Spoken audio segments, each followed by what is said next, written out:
Oke, Bismillahirrahmanirrahim. Assalamualaikum warahmatullahi wabarakatuh. Sebelumnya saya Arif Rifki Maulana dengan NIM 245551018. Di sini saya akan merepresentasikan dari tugas UAS CPMK 2 yang bertemakan tentang budaya yang berkaitan dengan warisan. Di antaranya membagi waris tidak langsung setelah kematian, harta warisan tidak boleh dijual, serta harta warisan untuk selamatan yang di sini akan saya simpulkan dalam beberapa poin-poin penting yang sudah ada nggih. Kita langsung masuk saja nggih. Pada kesempatan kali ini saya akan membahas tentang yang sudah tadi saya sampaikan nggih di judul yang berkaitan dengan warisan, khususnya 3 praktik yang sering masih kita temui di masyarakat, khususnya masyarakat Indonesia ya, yaitu pembagian warisan yang tidak langsung dilakukan setelah kematian, anggapan bahwa harta warisan tidak boleh dijual, serta penggunaan harta warisan untuk selamatan itu bagaimana sih? Nah, di sini akan kita bahas bersama-sama nih teman-teman. Tidak sedikit di antara kita yang di sini berkaitan dengan proses pembagian harta warisan. Sebagian tradisi memang lahir karena alasan menjaga kerukunan dan keharmonisan keluarga. Akan tetapi ada juga yang perlu dikaji kembali agar tidak bertentangan dengan ketentuan syariat Islam tentunya nggih. Oleh karena itu penting nggih bagi kita itu untuk memahami mana sih yang merupakan budaya dan mana yang merupakan aturan agama atau aturan dalam segi konteks syariat Islam nggih. Di sini saya bagi menjadi 3 nggih. Di sini yang pertama itu budaya pertama yang di situ membagi warisan tidak langsung setelah kematian pewaris.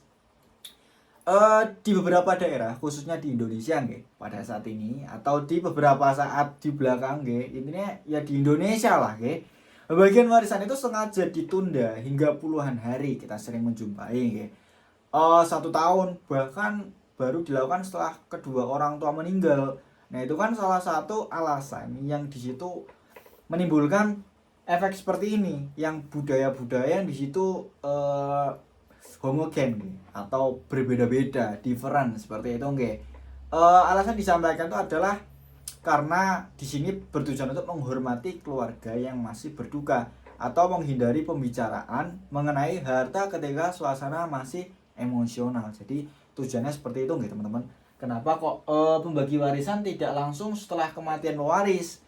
Karena itu ditakutkan ketika nanti langsung dibagikan di dalam budaya Indonesia itu nanti ditakutkan si orang keluarga itu masih belum ada keterkaitan atau emosional dari saudara yang berduka. Jadi gak enak lah seperti itu. Pada dasarnya ya kita tidak menemukan batas waktu tertentu lah kapan warisan itu harus dibagikan, namun syariat Islam ya itu harus mengajarkan agar pembagian tidak ditunda tanpa alasan yang jelas, tanpa alasan yang di situ ya nggak jelas lah intinya. Setelah jenazah dimakamkan, utang diselesaikan, nah dan wasiat yang sah ditunaikan, maka di situ para ahli waris sebaiknya segera diberikan, tidak langsung ngende-ngende seperti tadi. Itu adalah contoh yang pertama. Yang kedua adalah budaya kedua adalah anggapan bahwa harta warisan tidak boleh dijual. Ini sering kita jumpai di salah satu masyarakat peninggalan seperti itu nggih. Bahwasannya selama seluruh ahli waris sepakat untuk mempertahankannya ahli waris atau warisan tersebut, hal tersebut itu nggak menjadi masalah seperti itu nggih. Namun di sini jika ada ahli waris yang di situ membutuhkannya atau dia langsung membutuhkan warisan tersebut, maka semua ahli waris ketika sepakat ya harus deal seperti itu, harus bisa dikasihkan kepada, ditaarufkan ke orang yang membutuhkan itu. Setelah itu ada dari budaya yang ketiga atau yang terakhir, yaitu menggunakan harta warisan untuk acara selamatan atau tahlilan. Nah, di sini sering kita jumpai nggih, dalam hukum Islam kan nggih sama aja harta peninggalan yang memiliki urutan penyelesaian yang harus dipatuhi. Prioritas utama itu adalah dari biaya pengurusan jenazah nggih. Setelah itu baru pelunasan utang, setelah itu baru pelaksanaan wasiat yang sah, dan sisanya baru diberikan kepada ahli waris. Di sebagian masyarakat kita menemukan harta peninggalan yang meninggalkan di situ membiayai berbagai acara. Seperti diantaranya ya telung dino atau mitung dino, 40 dino, nyatus dino itu kan seperti budaya-budaya yang ada di Jawa nggih. Nah, itu adalah salah satu contoh, dan ketiga contoh tersebut ini dapat kita lihat bahwasanya Islam itu tidak menolak budaya secara keseluruhan. Maksudnya itu kita tidak menolak budaya itu secara mentah-mentah langsung acuh tak acuh gitu, enggak nih.